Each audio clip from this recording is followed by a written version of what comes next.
투자가 단순히 뭐랄까 차트랑 숫자만 보는 걸까요? 아니면 그 너머에 뭔가 더 깊은 게 있을까요? 그렇죠. 오늘은 오연석 교수의 생각을 좀 따라가 보려고 하는데요. 성공적인 투자의 핵심이 어쩌면 인간과 역사에 대한 깊은 이해? 그러니까 인문학에 있을 수 있다는 상당히 흥미로운 관점입니다. 맞습니다. 그 재무제표 너머의 이야기죠.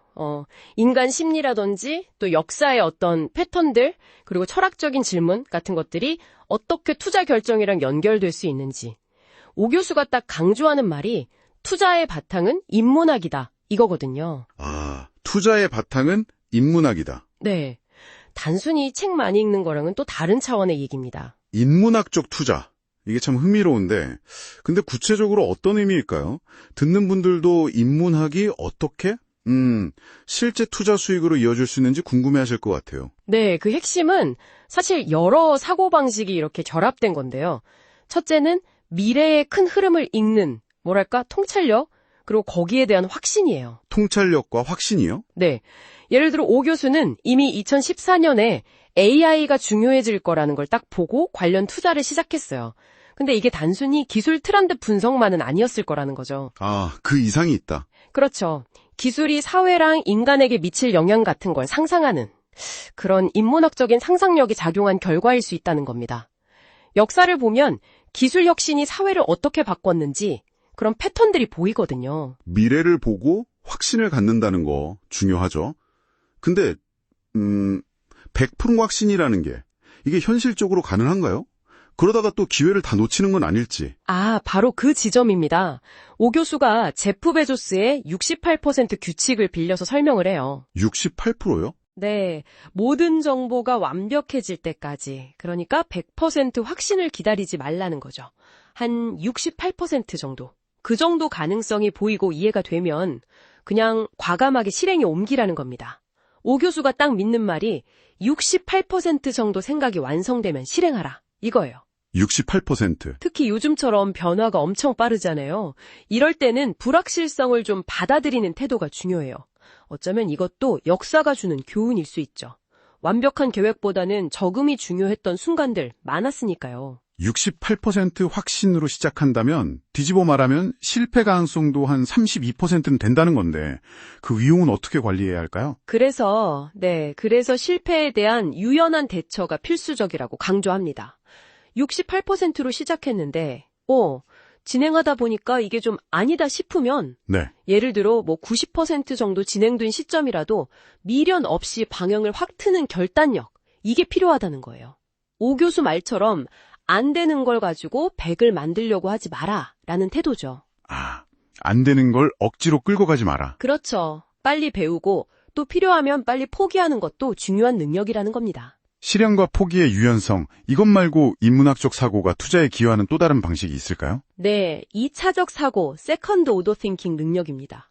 2차적 사고요? 네, 그러니까 대부분의 사람들, 한 80% 정도가 당연하게 받아들이는 현상이나 전망이 있잖아요. 네, 그렇죠. 거기에 대해서 정말 그럴까?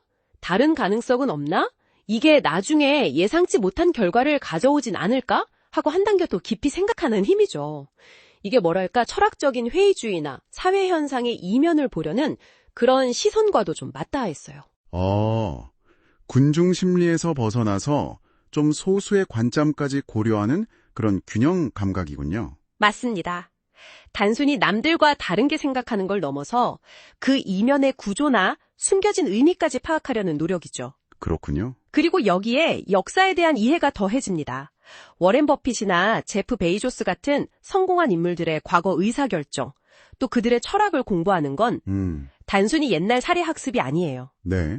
역사를 통해서 현재와 미래를 이렇게 조망하는 렌즈를 얻는 과정인 거죠. 김효석 박사님이 투자자는 역사에 민감하다고 하셨는데 그런 비유처럼요. 과거의 패턴과 인간 본성에 대한 이해가 현재 분석의 깊이를 더해주는 겁니다. 와, 듣고 보니까 정말 여러 요소가 복합적으로 작용하네요. 재무 분석, 기술 트렌드, 인간 심리, 거기다 역사적 통찰까지. 와, 이거 진짜 오케스트라 지휘자처럼 이 모든 걸 조화롭게 봐야 하는 거 아닌가요? 아, 정확합니다. 그래서 오 교수가 투자를 심포니에 비유하는 거예요. 심포니요? 네, 이런 다양한 요소들이 정말 유기적으로 결합될 때 비로소 진정한 인사이트, 즉 통찰력이 발현된다고 보는 거죠. 단순히 정보를 아는 걸 넘어서 그것들을 연결하고 의미를 부여하는 힘. 그 밑바탕에 인문학적인 사고, 2차적 사고가 단단히 자리 잡아야 한다는 겁니다. 이런 통찰력을 강조하는 걸 들으니까 문득 워렌 버핏의 그 유명한 비유 있잖아요.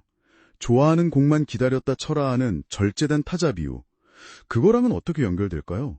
약간 관점이 다른 것 같기도 하고요. 오, 그거 흥미로운 지적이신데요. 버핏의 비유는 기다림과 선택의 중요성, 그러니까 인내심을 강조하는 거죠. 그렇죠. 기다림. 하는 공이 올 때까지 기다리라는 겁니다. 반면에 오 교수의 철학은 어떤 공이 과연 좋아하는 공이 될 수 있는지, 또 그 공의 궤적을 어떻게 예측할지, 이걸 판단하는 눈, 즉 통찰력 자체를 인문학적 소양을 통해 길러야 한다고 강조하는 데 더 가깝다고 볼 수 있어요. 그러니까 버핏은 언제 칠 것인가에 좀 더 집중한다면 오 교수는 무엇을 보고 어떻게 판단할 것인가 하는 그 근본적인 능력을 인문학에서 찾는다는 거군요. 네, 그렇죠. 서로 보완적인 관점이라고 할 수 있겠습니다. 버핏의 인내심도 결국은 뭘 기다릴지 아는 통찰력이 있어야 가능한 거니까요. 결국 오연석 교수의 메시지는 투자를 단순히 돈을 불리는 행위를 넘어서 세상을 좀 더 깊이 이해하고 인간과 사회를 성찰하는 과정으로 바라보라는 그런 제안처럼 들리네요.